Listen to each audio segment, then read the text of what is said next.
Foxx, and welcome to the Elite Network Talk Show, Entertainment, Business, and Beauty. Today on our show, we have Mr. Grady Harrell, known to the world as the Duke of Rhythm and Blues. Not only is it rhythm and blues, we got a little Sam Cooke, got a little bit of Jackie Wilson. Grady, welcome to our show. Thank you, Minnie. Thanks for having me. We want to tell everybody a little bit about what you're doing. We're going to take them on the journey of the Harrell experience. And we'd like to start when you were a little boy and music was your thing.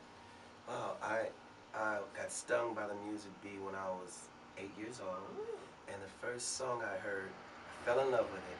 And it was called You Really Got a Hold on Me by Smokey Bill Robinson. Everybody out there knows him. Okay. And when I was a little boy, I taught myself how to sing, although my grandmother was an opera singer and my mother was a singer for a time with the Friends of Distinction. Okay. But when they got the record deal, she wasn't there because she had my little brother. So I remember them rehearsing in my living room, and it had a big influence on my sister and I. So I just wanted to be Smokey Robinson. And I tried to emulate him as best I could. And that's how I taught myself to sing, and since then, I've been doing it. And like Smokey Robinson, he is the quiet storm. Yes. Grady, tell us a little bit about your boys. You have 7 boys and 3 Yes. girls, a wonderful musically inclined family. Yeah, I taught all my kids to sing, and the boys, they took off with. The girls didn't as much, but the boys, they're in a group called Brother. That's Brutha. And they were touring around, making albums for Island Def Jam, and Jermaine Dupri was helping them over there, and I'm very proud of them. Okay, Yeah. and we have a nice clip of music called Harrell that Grady and his boys put together. You want to tell us a little bit about that? You'll hear it in the background. Yeah, well, I'm coming up with a family-oriented album, talking about the family, and the Harrell song that we wrote, it simply talks about love in the family and where our family should be as opposed to where we were last year, and just moving on. And even if people try to separate us because maybe one is more talented than the other, they try to pull them away to do whatever they want to do, we still stick together as a family. So that's what that song is about, sticking together. Okay, and we'll be right back after this break. And so everybody we all sing remember Harrell. And we gon' be a family through thick and thin. Harrell. Have each other's backs to the very end. Remember Harrell. When I think about a family, I think L-O-V. And I love all of them like Jehovah loved Jesus. And speaking of the woman behind the soul man, tell us about your special lady, your clothing, and your dreams. Yeah, I met her when I moved to Vegas, and she's a seamstress, Maite, and she has her own business called Creations by Leslie. She makes all my stage clothes, and even some clothes when I'm not on stage, and makes me feel like a little boy when she makes anything I wanted to make, and she brings my stage act alive, and it's a wonderful thing. We work hand in hand together. We go to the garment district in LA, and I never thought that I would feel like a kid in a candy store shopping for fabric. It's a wonderful thing, and she's got me into that because it's what I'm going to wear on stage, so I have to take pride in what I do, and I come up with most of the designs, or I will copy somebody who came up with the design back in the 60s or 50s that I like, and she brings it to life. So yeah, Maite is a wonderful, wonderful talent. She's fabulous with them clothes. And speaking of her being fabulous with his clothes, she has also designed or worked in a production that I was in, and Yes. she made me look really good as Bojangles and Donna Summer. Yes. But her special touch is her sparkle and her bedazzles, on her finishing touches, the details of his shirt, as you can see, the sparkles and razzle dazzles. And Grady and I both like the sparkle and razzle dazzle, especially when we're performing. Yes. That's our signature. Yes. I love it. So while we're discussing about Maite, the audience has had an opportunity to see some of her beautiful designs and you performing on a clip that we showed a little bit ago. And going from there, I wanted to talk about your experience with entertainers in Hollywood, the Yeah. bigger entertainers that you've had an opportunity to work with, such as Patti LaBelle and Stevie Wonder. Yeah. Share with us that story. Wow, it's great memories. First of all, growing up listening to Stevie Wonder and trying to emulate him to him producing a couple of songs on my "Come Play with Me" album with RCA Records. I can't even express to you how working with the greatest artist in the world, one of the greatest, and he's a national treasure. It was incredible working with Steve, and he produced a duet I sang with Tyler Collins, and he produced a song called "If Ever" on the "Come Play with Me" album. That's that album right there.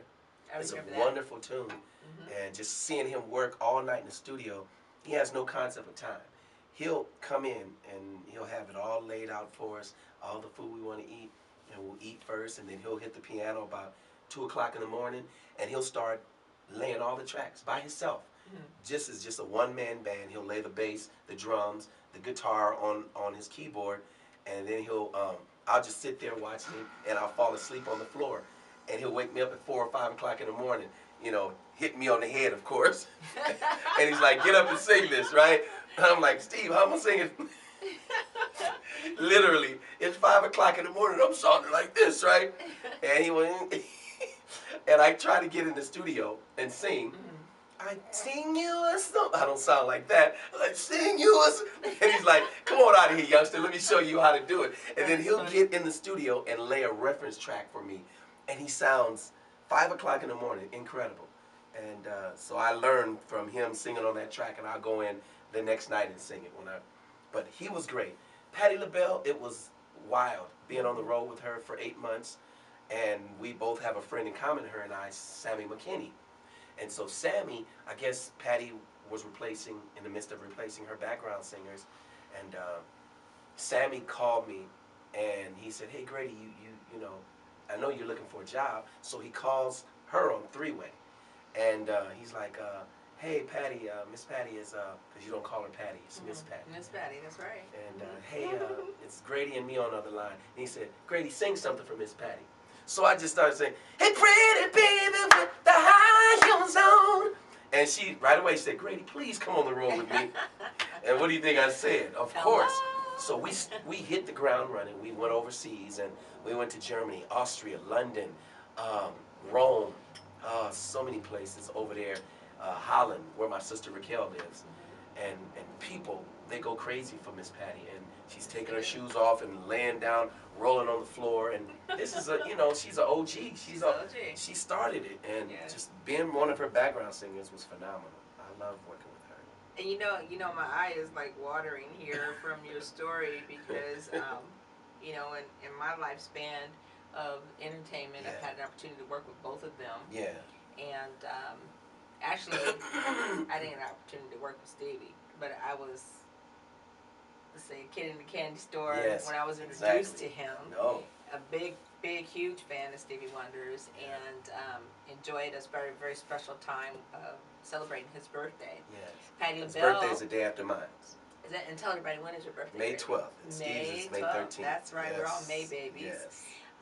But Patti LaBelle was with the Budweiser Superfest tour back in the day, Yes. and I worked with Bill Heyman and Bobby Heyman backstage, and she was on stage singing, and she was singing such a beautiful, one of her beautiful numbers from The Wiz. Yes. And I'm standing there looking at her, and she's singing the fly away part, and then she looks at me, and she goes, "Ah!" I'm like, "Oh my God, it's Patti LaBelle." So we had a wonderful, wonderful time. Yeah, we all aspire to be like them. Yes. Because you're a singer, and like I am a dancer, and hopefully we'll work together one We'll day. get to work together. Yes. I was saying that the other tier of joy there is the fact that Grady and I have known each other for half a century almost. Yes. And I am so proud to see you today and have known you back when your career was coming along from here to here Yes. to here to here. Yes. Big things are happening for Grady Harrell. We're going to take a break at this point, and we'll be right back.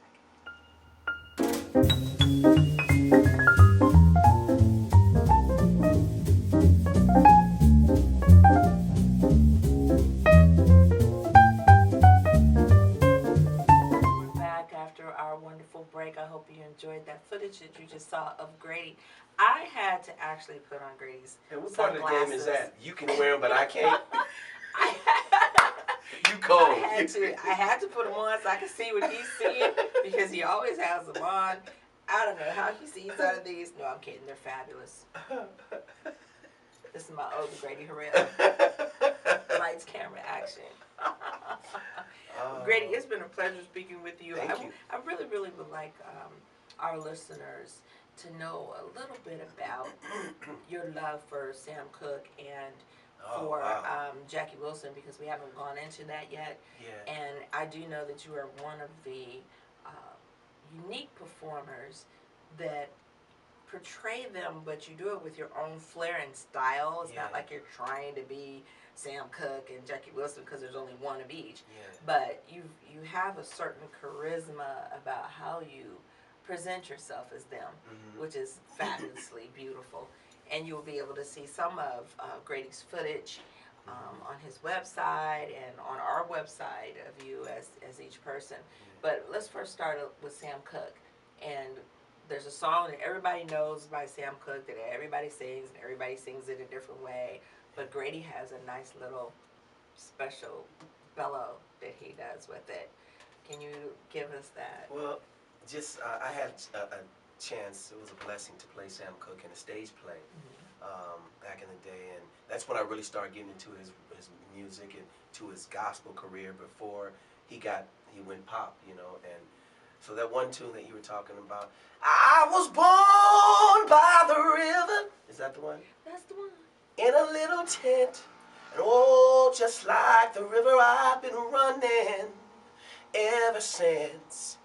It's been a long time coming, but I know, la da da, a change gonna come. Oh yes, it will. So that's the one that it just breaks everybody's heart, because when he wrote it, he knew the song was just a chilling song about the times that, you know, back in the civil rights day, and he wrote that song because he heard Bob Dylan's song "Blowing in the Wind," and I did all that research and learned everything about Sam, but he was an extraordinary performer, as opposed to Jackie Wilson. They came up together; they were contemporaries, and their voices are so different. Jackie Wilson's, I played him on the Jackson miniseries, which Jermaine Jackson hired me for. And it was a wonderful experience, but Jackie's voice is so different than Sam's. He's a cross between an opera singer and an R&B singer, like, well, look at that, look at that, look at that, look at that, ooh, wee, look at that, look at that. See how the difference in the, you know, in the tone of the voice is. So I kind of like have to squeeze my throat to get that Jackie sound out. Whereas Sam, it comes naturally. It comes naturally. But it's a wonderful thing playing both of them. I had a chance to tour in stage plays playing both of them, and it's a wonderful thing getting into the role, and you know, having their spirit come into me and really doing them justice, because I respect them both so very much, you know, and they both died too young. Too young. Yes. Gone too soon. Yes. Gone too soon. Yeah, Jackie and Sam Cooke, they died too soon, you know, and they were so talented, and it's like death took them at the height of their career, you know. Gone too soon as well. And speaking of that, I know you have a little MJ inside of you.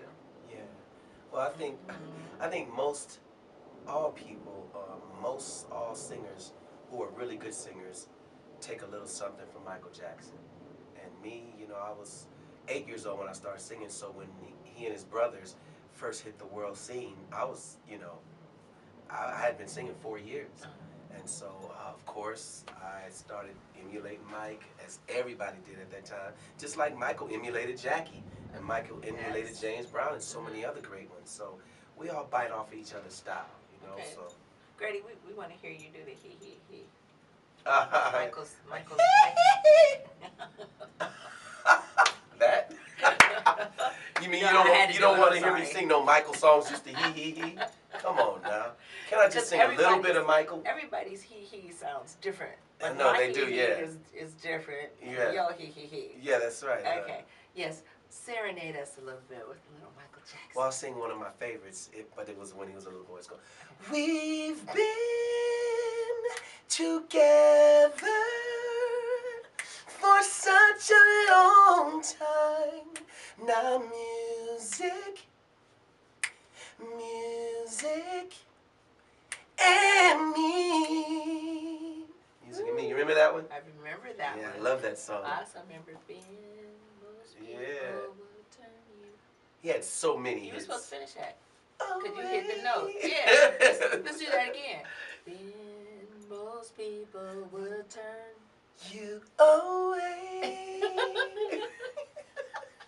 You're this too could much. not be the You elite. are too much. This could not be the elite talk show if we don't have fun. I know, and I'm having a We're good gonna have time. fun. Thank you so much. I want to just thank you for inviting me here, and I knew it was gonna be fun because every time we get together, it's fun, and it's been far too long since I've seen you. Yeah. But it's just so much to cover about you, that your life, your music, your dreams and aspirations, and we are definitely going to have you to come back on the show when your new album comes out. I love it. We will continue to follow you, and I'm usually the one in the audience screaming with the pom poms. Thank you for that too. I love it. Well, no one else screams. You're always there supporting me, and I thank you for that. Thank really. you. Yes. So we're going to close here in just a moment, but we would like to put it on Grady to get it in his mind that he's going to add a new flair to one of his shows this year.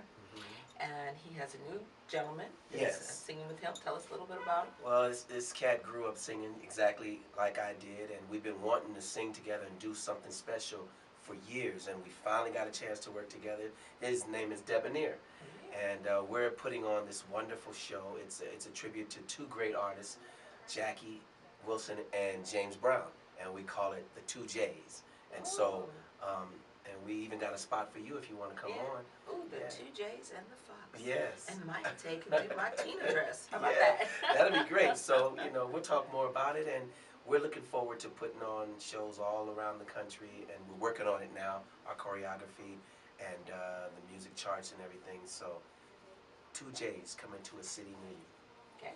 Yes. I have to ask you, Grady, that since you started so very young, and there's so many artists out there that are in your footsteps, so to speak, what is it that you could share to a young person that's trying to break into the music industry about how to stick and stay? Well, first of all, like my mother always told me, lay off the drugs and the alcohol, because when you think you're going to make it at a young age or really big, sometimes it doesn't happen. And sometimes if you make it at a young age and you start drinking a whole lot, you burn yourself out and you lose the very thing that you've nurtured, which is your voice. Okay. I've seen so many singers either smoke themselves out of their voice or drink themselves out of their voice. And that's the worst thing you can do. I can name a lot of them who's died too young because of what drugs or whatever. So that's the very first thing. My father was a heroin addict, and so I knew a lot about drugs, when I was a youngster. So I was always scared of drugs. I vowed to never ever go down that road, and that's why I still have my voice. I can still sing higher than I did when I was 17 years old. So I always tell the young folks, even my own, don't do drugs. Don't, be modest in drinking alcohol, because it will ruin your gift that God gave you, and just stay on your path. Like even if your dream don't come true that year or the following year, stay focused on your path. That's the only thing it's like being stubborn, Right. being stubborn to gain your victory in your whatever field you choose. And that was instilled in me by my mother. I wanted to ask Grady that question. If you're wondering why I said that, is because Grady has a base of community like we do.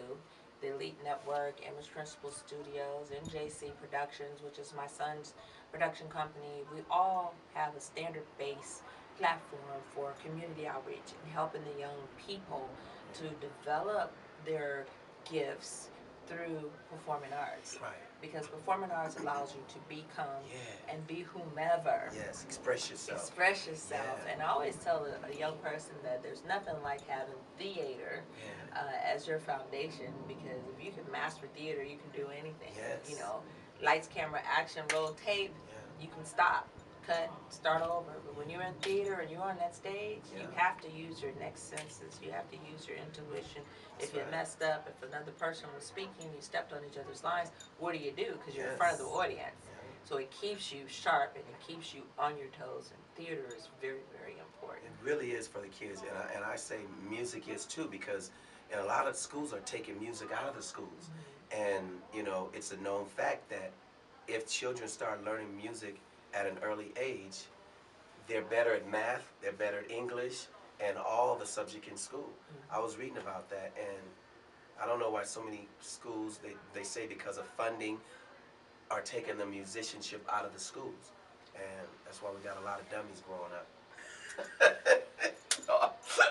Spoken But no, like a it's true true. soldier over It's here. true. You know, when we were young, it was always in high school. It was competitive. We were always learning the new song and getting in the talent shows or the theater, like you just said. So you got to keep that creative thing around children because it makes them better adults. You know. Better adults. Yes. And what we want to encourage all of our entertainers out there, whether you're a singer, model, actress, producer, director, choreographer, whatever your flavor is to always reach back into the community, to those young people, so that they have choices and they have outlets to become you. Yeah. To be able to be inspired at a very young age is really important. That has been our show today, the Elite Network, entertainment, business, and beauty, bringing the wonderful stories from around the globe right to your home. Write us, tell us what your story is, and let us feature you on our show. Today, we had the pleasure of interviewing Grady Harrell, live performance artist, Vegas, Hollywood, Paris, and wherever he goes, he brings the power of voice and entertainment. Check us out, keep in touch, and we look forward to seeing you very soon.